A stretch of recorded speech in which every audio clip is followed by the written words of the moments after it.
Esto es Torre Fuerte. Escucha el mensaje especial de fin de año, Los cambios en la vida, con el pastor David Pedraza. Muy buenas tardes. Dios es bueno, ¿verdad? El Señor ha sido fiel, el Señor ha cuidado de nosotros, e independientemente de lo que nosotros interpretemos este 2025, Dios es bueno. No por lo que yo haya vivido, sino por el carácter mismo de Dios. Llegando al final de este año, algunos dirán, llegamos. Porque el año fue tan complejo que llegamos a cuestionar en algún momento si lo lograríamos. Algunos otros, francamente, están en una etapa de vida donde se disfruta del proceso. Algunos lidiaron con enfermedad, con cáncer, con muerte este año, y otros tuvieron la dicha de ver nacer a su primer hijo. Algunos perdieron su forma de vida y otros progresaron laboralmente. Por supuesto, el escenario será diferente como el número de personas hoy aquí. Independientemente de cuál haya sido el contexto, creo que el tema se centra en aquello que sale de nuestra área de control. Si tal cosa existe, más allá de lo que nuestra mente supone como control. Porque considero que tenemos mucho menos control de aquello de lo que pensamos. Y cuando esa falta de control se manifiesta, sobre todo en una adversidad, las cosas se ponen complejas. Yo quisiera decirle que este 2026 estará lleno de cosas hermosas, que todo va a salir bien, que iremos de victoria en victoria, que tendremos un contexto personal, familiar, eclesiástico, social y hasta nacional precioso, que vamos a controlar todas esas cosas que salen de lo establecido. Por cierto, ¿ya se pesaron? Quisiera ser tan optimista que pareciera este tiempo una reunión más de motivación que un culto. Pero creo que usted, si es honesto conmigo, entenderá que las cosas pudieran ser diferentes de lo que esperamos.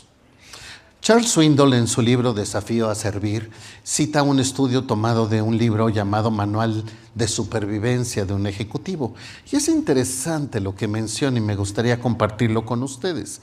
Se realizó un estudio para medir la capacidad de tensión que puede manejar una persona. Entre más alto el número de unidades, mayor será el riesgo de enfrentar una enfermedad física o emocional posteriormente. Los índices nos indican que si una persona mantiene una puntuación entre 200 a 299 puntos, es probable que sufra una enfermedad en los próximos 2 años siguientes en una proporción del 50%. Pero si son más de 300 unidades, la probabilidad sube al 80%. Así es que si usted tiene ganas de motivarse bonito el día de hoy, saque su calculadora. Y vamos sumándole rápidamente. No lo piense mucho, no le haga cuentas profundas, solamente súmele. Ahí en su teléfono usted tiene calculadora si le gusta saber de estas cosas. Vamos a pensar en este año 2025, ¿ok? Considere este año 2025 y váyale sumando rápidamente. Si usted es bueno con los números, ahí en su cabecita puede ir haciendo esta cuenta, ¿ok? ¿Listos? Bien. Si usted experimentó la muerte de su pareja, de su cónyuge, súmele 100 puntos. Si se divorció, sume 73 puntos. Si hubo una separación, aunque sea temporal, sume 65 puntos. ¿Vamos bien? Si hubo una detención, alguna situación de índole legal, otros 63 puntos. Si hubo la muerte de un familiar cercano, 63 puntos. Una pérdida importante o una enfermedad, 53 puntos. Casamiento, para aquellos que piensan que no es estresante, 50 puntos. Pérdida del empleo, 47. Reconciliación matrimonial, 45. Entonces, si se separó y se volvió a reconciliar, ya van casi 100. Jubilación, 45 puntos. Cambio en la salud o conducta de un familiar, 44.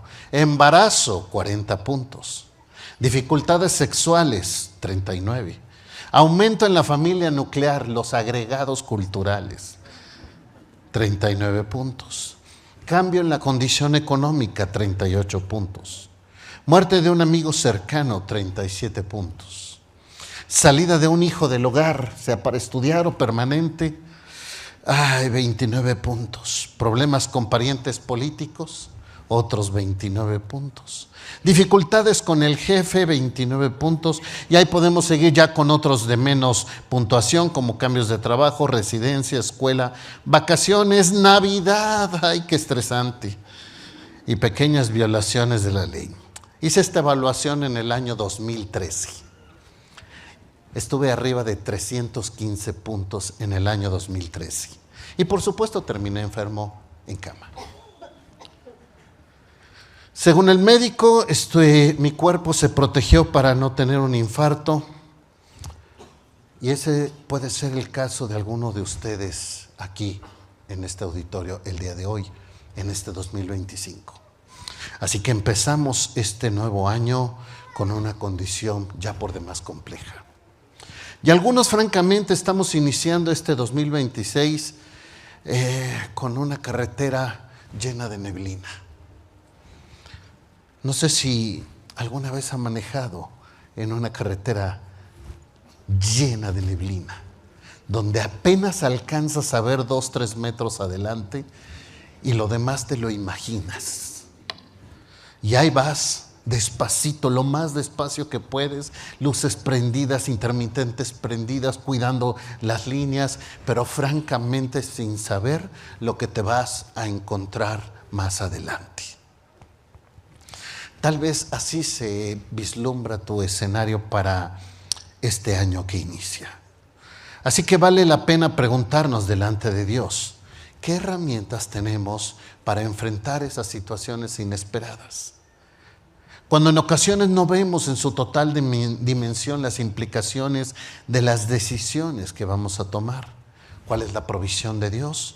¿De qué manera podemos prepararnos ante cosas que son inevitables?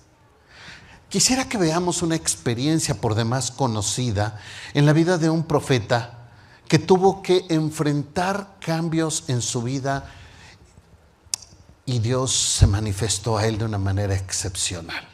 A través de esta parte de la vida de Isaías encontraremos algunos principios prácticos para nosotros hoy en día. Así es que por favor acompáñenme a Isaías capítulo 6, un pasaje muy conocido, pero lo abordaremos hoy desde otro enfoque.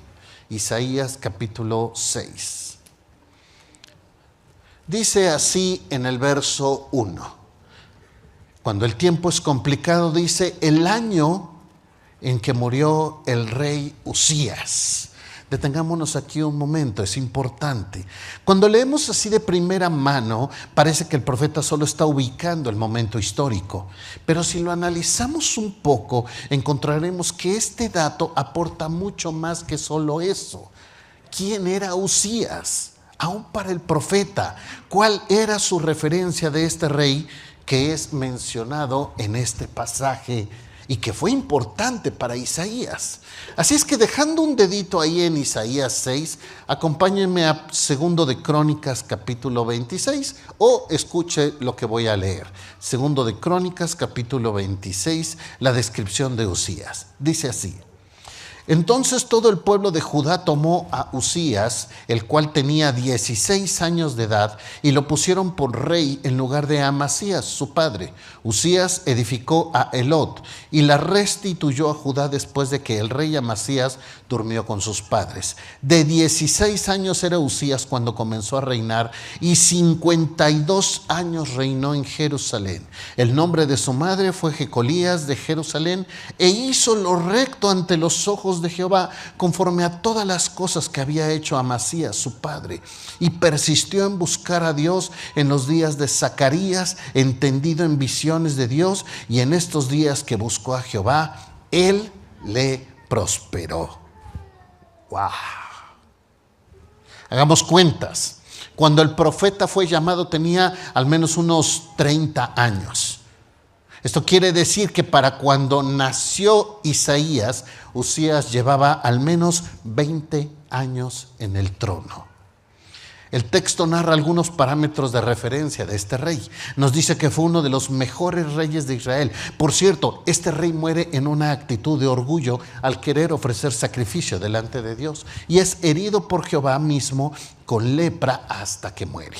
Pero este podría ser otro énfasis. La referencia era un rey que por lo menos tenía 20 años reinando para cuando Isaías nace.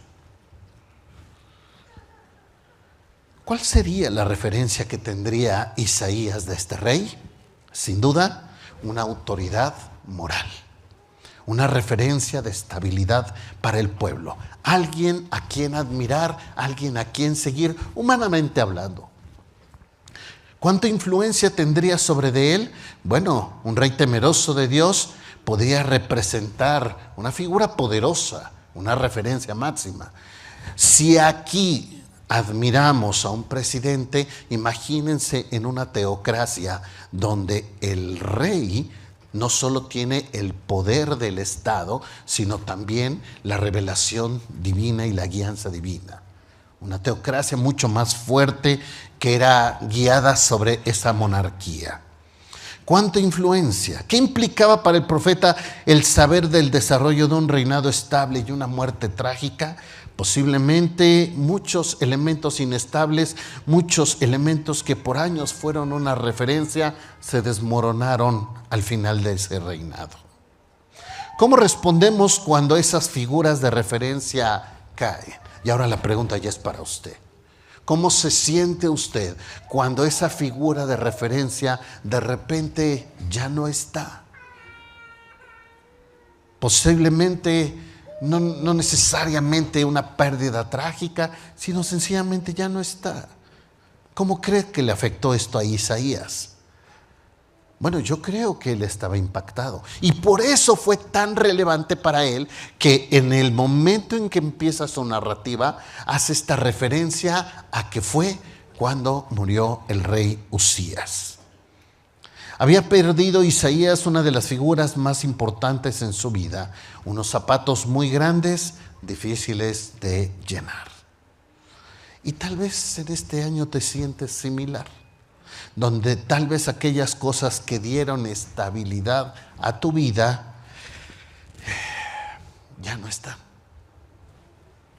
Al menos no están como se suponía que deberían de estar.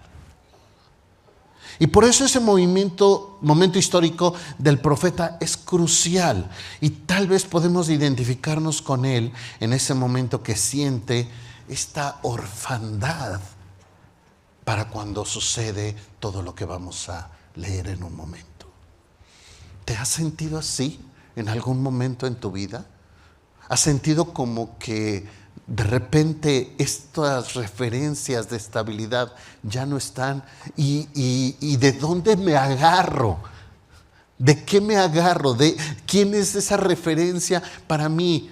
Tal vez lo sentiste cuando murió tu papá, tal vez lo sentiste cuando se murió o se alejó ese mentor, tal vez cuando saliste de una iglesia en la cual naciste espiritualmente. No lo sé cuándo fue ese momento o cuándo es ese momento para ti, pero sin duda son momentos de mucha incertidumbre en la vida de nosotros. Con esto en contexto, ahora sí entendemos por qué es el año que murió el rey Usías. Regresamos a Isaías 6. El año que murió el rey Usías, dice Isaías, vi yo al Señor sentado sobre un trono alto y sublime, y sus faldas llenaban el templo. ¡Wow! Esto es posiblemente el tema para ti en esta noche. El principio más importante que debiéramos de recordar el día de hoy. Aquí está la enseñanza para nosotros el día de hoy. El día que esas figuras ya no están, mira al Señor en su trono. Mira al Señor en su trono, porque Él sí está en el lugar donde debe de estar y no se va a mover de ahí. Nosotros nos fijamos y ponemos nuestra esperanza en otras cosas, pero Isaías vio al Señor sentado sobre un trono alto y sublime. No necesitas saber más que el Señor está en su trono y absolutamente nada de lo que ha sucedido está fuera del control de nuestro Dios. No es el punto lo que ha sucedido, que ha cambiado o que hemos perdido. El punto es que el Señor está en su trono y todo lo demás, absolutamente todo lo que sucede en nuestro alrededor pierde relevancia a la luz de que el Señor está en su trono. Cuando te mueven de tu área de comodidad, el Señor está en su trono. Cuando tus figuras de referencia, autoridad cambian o caen, el Señor está en su trono. Cuando tienes temor de lo que habrá suceder o miedo de lo que habrás de enfrentar, el Señor está en su trono. Cuando existe incertidumbre para el día de mañana, estás esperando el diagnóstico médico o tal vez no sabes qué va a pasar con el trabajo en donde estás laborando, recuerda, el Señor está en su trono. Cuando has sufrido pérdidas y dolorosas, el Señor está en su trono. La respuesta más estable es esta: mira a Jehová en su trono. Esto nos debe de dar confianza a nosotros, nos debe de dar tranquilidad, esperanza y certidumbre para este año 2026. Verso 2. Por encima de él había serafines, cada uno tenía 6 alas, con 2 cubrían sus rostros, con 2 cubrían sus pies y con 2 volaban. Cuando vemos o pensamos en serafines, nos viene a la mente la telenovela de hace años, ¿no? El serafín, el monito ese bonito y tierno y todo esto, ¿no? Pero según esto son seres celestiales de 6 alas que se hicieron presentes en la visión del profeta. El Señor estaba en el templo y los serafines andaban en constante vuelo por encima de su trono. Además de esas, de la descripción, con 2 alas volaban, con 2 cubrían su rostro, con 2 su cuerpo. Los serafines se puede traducir como seres ardientes, no tan solo su ardor, sino un ardor como consumidor. Entonces hablamos de una brillantez que la única referencia que podemos utilizar es algo tan brillante como el sol mismo. Verso 3. Y el uno al otro daba voces diciendo: Santo, Santo, Santo, Jehová de los ejércitos, toda la tierra está llena de su gloria. Y los quiciales de las puertas se estremecieron con la voz del que clamaba y la casa se llenó de humo. Tratemos de visualizar un momento la escena. Imagínate a Isaías diciendo: qué padre que viniste. Pásale, Señor, le presto una silla a los serafines, ¿o qué hacemos? ¿Mando por pizzas o qué? ¿Ponemos café? No, yo me imagino a Isaías trabado en una esquina, en un rincón, sin saber lo que estaba sucediendo, tratando en su mente de entender algo tan sublime. Y en ese momento, toda la manifestación, y para rematar, temblores. ¡Qué bonito cosa! ¿Cómo te pones cuando tiembla? Ahora imagínate toda la escena y la cereza del pastel, todo temblando. En medio de una profunda confusión de la realidad del momento del profeta, se encuentra inmerso en una dinámica por demás paralizante y sin duda una de las escenas más impactantes en la vida de cualquier persona. ¿Estamos de acuerdo? Y dice el verso 5: Entonces dije: ay de mí que soy muerto. Ay de mí que soy muerto. No hay ya nada más para mí. ¿Te has sentido así de incapacitado, reprobado, indigno o desarmado delante de algo? Como que es tan grande y tan poderoso y tan sublime que ni siquiera tengo posibilidad alguna de prevalecer aquí. Y cuando la respuesta es meramente humana y lógica, se visualiza como el final de todo, como un momento sin esperanza. Y puede ser que también nosotros, en estos momentos de dificultad, la respuesta natural sea ver todo de color gris y perdido, sin esperanza. No podemos ver alternativas, no podemos ver lo que sigue, porque el humo de la tragedia nos impide ver. Y es posible que respondamos como lo hizo el profeta. Dice el verso 5, porque siendo hombre inmundo de labios y habitando en medio de un pueblo que tiene labios inmundos, es decir, Isaías entendía perfectamente quién era. Él no necesitaba que alguien lo confrontara. Nadie tenía que decirle 2 o 3 verdades al profeta. Él tenía una idea muy clara de quién era él. Y no solo eso, en dónde estaba habitando. Y dice, en medio de todo esto, en medio de ser lo que soy y en dónde estoy, mis ojos han visto al Rey, a Jehová de los ejércitos. Es una condición donde el profeta entiende su posición cuando es superado por su entorno. Y recordemos que encima de esto estamos sin las condiciones propias para atender esa condición. Es obvio, perdemos la esperanza. Y de veras, en esos tiempos de neblina en la vida y que estamos enfrentando cambios, tendemos a ser pesimistas, a vislumbrar los peores panoramas. Nadie me va a dar trabajo, nadie va a quererme, ¿quién podría confiar en mí? No podré salir adelante, no sé cómo hacerlo. Por eso precisamente en esos tiempos donde las condiciones son lo más adversas posibles, donde pareciera que no tenemos esperanza alguna ni condición alguna, es donde Dios hace su obra. Porque lo más increíble de todo esto es que cuando nos sentimos así, nos encontramos incapacitados. Mira quién toma la iniciativa, verso 6. Y voló hacia mí uno de los serafines, teniendo en su mano un carbón encendido, tomando del altar con unas tenazas, y tocando con él sobre mi boca, dijo: he aquí que esto tocó tus labios, y es quitada tu culpa, y limpio tu pecado. No me pregunte por qué es que un carbón caliente no quemó al profeta. No lo sé, o sea, estoy tratando de entender la visión. Lo que estoy diciéndole es lo que alcanzo a ver desde el discernimiento que Dios me da. Yo me siento en el rincón, incapacitado, indigno, y entonces llega Dios, toma la iniciativa y me dice: es quitada tu culpa y limpio tu pecado. ¿No es lo que hizo Jesucristo a favor nuestro? Cuando nosotros no podemos tomar una acción activa, es que Dios actúa. Y muchas veces pasa así, cuando nos vemos paralizados ante una acción, es el mismo Dios el que nos da la perspectiva de acción. Dejemos de preocuparnos en la forma que habremos de responder en los momentos difíciles. Dios tomará la iniciativa y Él nos confirmará en el área de nuestra debilidad. Nuestro trabajo radica en 2 pasos. Primero, el Señor está en su trono.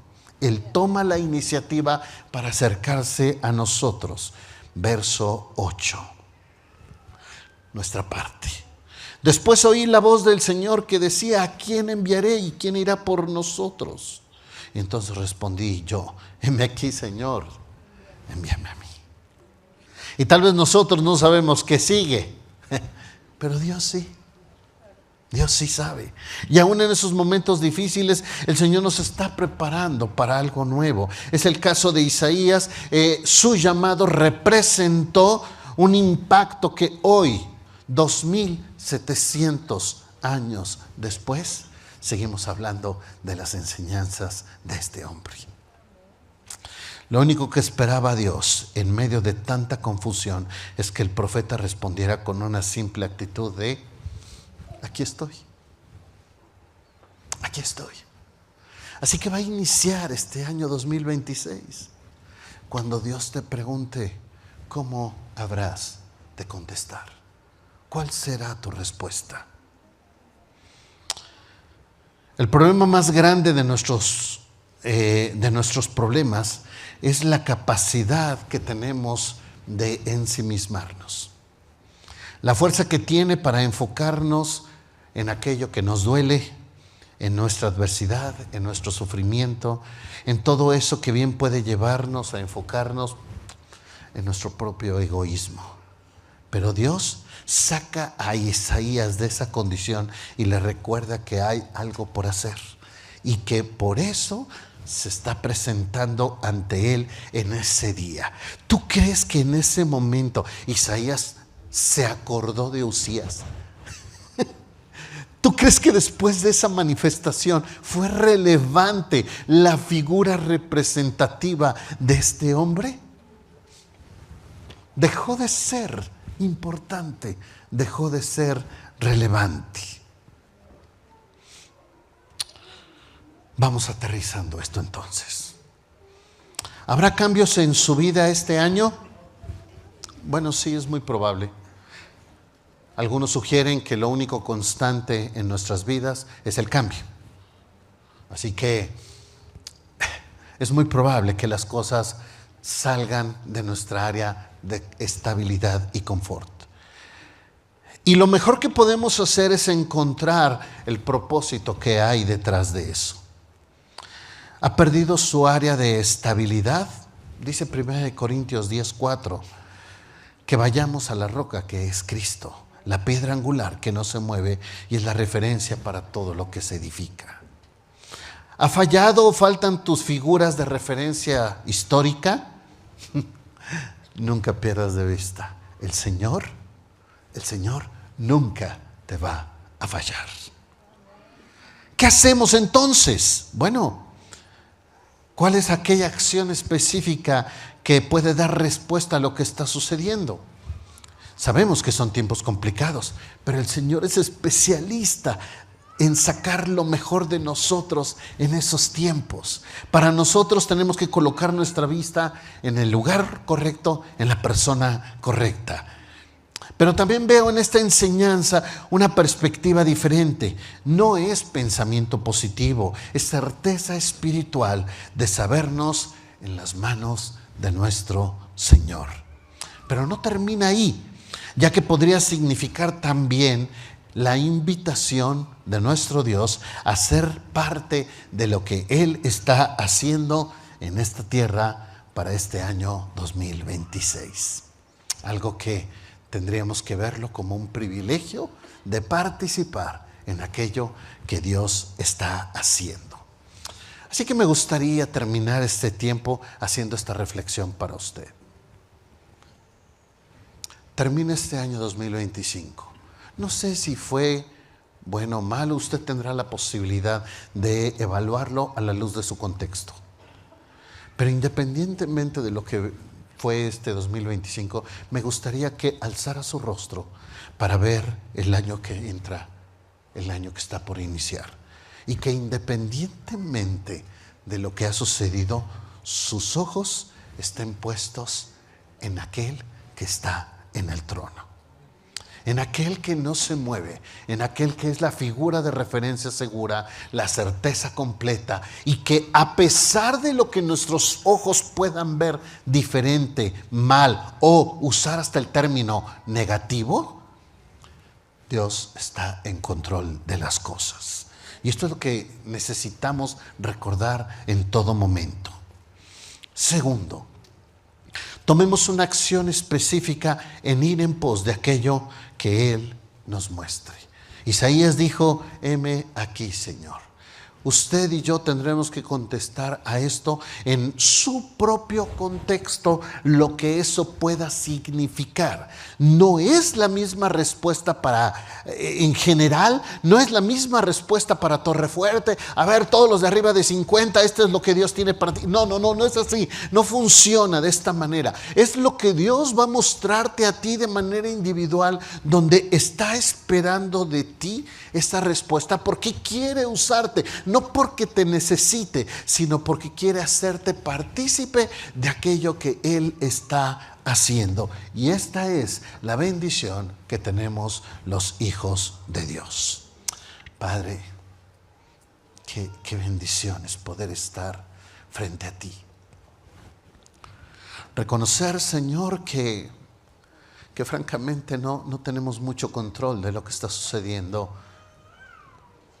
hay muchas cosas que salen de nuestra área de capacidad y de control. Hay muchas cosas, Señor, que francamente no entendemos. Y quisiéramos, Padre, pero la verdad es que nos supera en muchos sentidos. Así que, Señor, en el entendimiento de todo esto, es que queremos poner delante de ti este año que está por iniciar, con toda la incertidumbre que esto representa, pero con la plena confianza de que vamos tomados de tu mano. Y en esta convicción es que descansamos. No porque vemos claramente, sino porque vemos con quién vamos. Señor, permítenos gozar y disfrutar esta aventura espiritual junto a ti en este 2026. En Cristo Jesús. Amén.